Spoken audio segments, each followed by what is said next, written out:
You know, I wasn't sure I really wanted to talk about this topic, but it really does have a very important part in my life. I know we're like really a TV station of all things, have an important part in your life of all things. But it's possible, Tsunami changed a lot of people's lives. Certain game consoles, game genres, you'll be surprised. Um, Reason why G4 was so important to me is because it was during a time, one of the many times in my life where things weren't going so well. We somehow got stuck in the middle of the country. There was no internet. I was going on the 11th grade. I was planning to go to ROTC, and I got canceled. So a lot of things were not going well for me, you know. So I was just stuck in a horrible place. And one of the things that kept me sane while having only two options of staying in the living room or going to my room was watch TV, you know? And one of the things that I never knew existed until late 2010 was G4. I never knew anything about G4 X Play Attack of the Show until I moved to this place because we never had this kind of cable. We always had before then we always had that basic cable, the one that had channels all the way up to um, channel 77 and stuff like that. The regular just plugging the cable and that's it. We never had the box set or anything like that or a dish. So that being said, we when I saw G4 for the first time, I was like, wow, this is pretty awesome.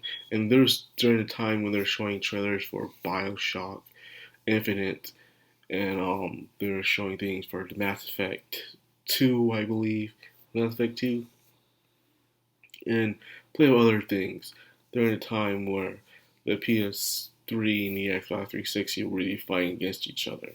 So it was during that time, and I enjoyed it watching them. Attack the show, and even some campus PD, and there was even sometimes they would show anime. Sometimes during that, it was mostly a rerun of cops, and that's when I turned it away from there. But other than when X Play Attack the Show came on, I enjoyed it. Those were my time of peace during the weekday. And I enjoyed it very, very much. That being said, they left, of course. It made sense because the internet became more accessible for everybody, and they didn't need to be around anymore. But they came back. I was a little excited. A part of me, of course, with this thing where how you guys know how I feel about American entertainment now these days. How every time they try to bring something back, it never is with the way it used to be. It never is. It's always something every single time that just somehow gets political. They just can't help it, and it gets really annoying. And of course, you all know the speech that happened with that one chick that caused a lot of uproar among the community. And the fact is, what she said, even if it does happen, is this: everybody gets attacked. Everybody gets attacked. Mainly guys. You'll be surprised before all this. A lot of the popular streamers, YouTubers, they get attacked all the time. They get told about what they look like, whether they're fat or skinny or they look pale or whatever. They will get made fun of. It happens all the time with guy YouTubers, and of course, girl YouTubers and streamers.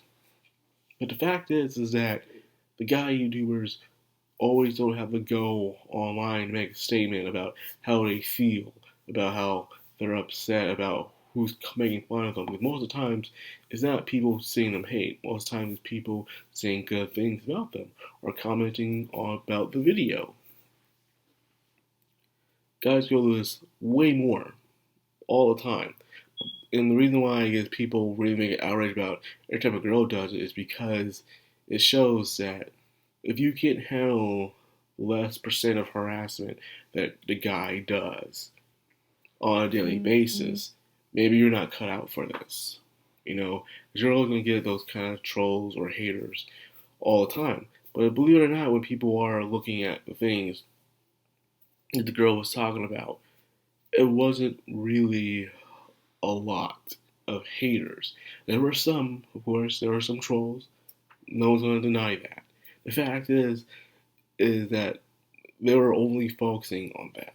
You know, how I guess they missed the other hostess and stuff like that, saying how that's not the point of the hostess to be eye candy, and we all know that's a lie.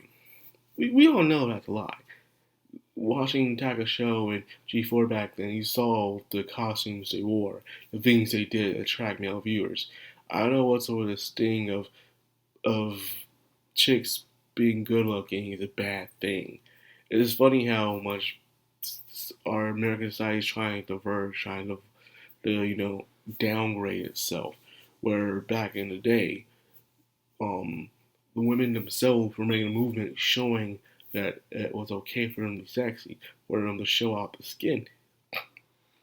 And it had a Simpsons episode about it, where they had that one house that they were in, and all the other conservative people were Christian people like, oh, shame on you for acting this way, and it was because they wanted to be that way. But now in these days, it's going back to the way it was. But it's not the conservatives this time. It's the other side. Saying, oh, how dare you look like this? How dare you be sexy? And it's true. You don't need to be sexy to run a host show. You don't. It helps, but you don't. Now, the reason why I want to make the video late is because it calmed me down. Like, I wasn't outraged, but I didn't really know what to say. All I'm saying is that everyone goes through harassment. Mainly guys. The thing is that you don't see guys all the time really going out there and just always having to make a video of how there's harassment or there's sexist all the time. And they get those comments way more. A lot of times, guy YouTubers and streamers have more viewers, have more audience. That's just the truth. And because of that, of course, they'll get most of the harassment, most of the, the angry tweets, the comments.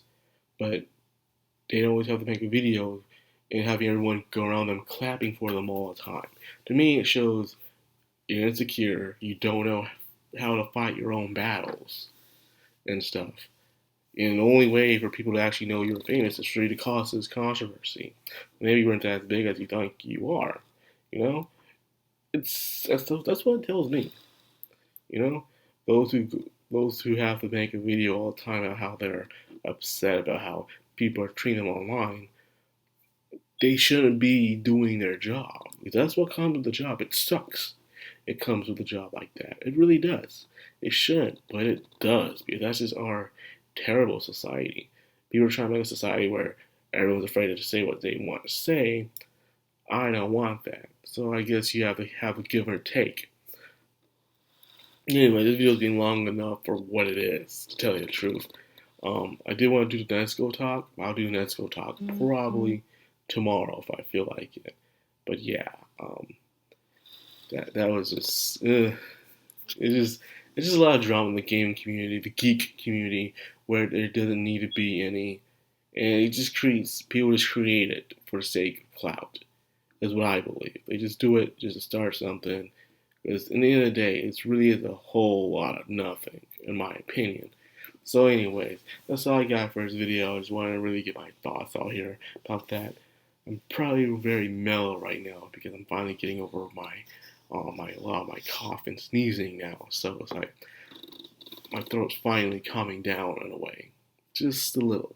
So anyways, thanks for watching the video, and I hope you guys have an awesome day. This has been Madcrownxox on Anime, signing out.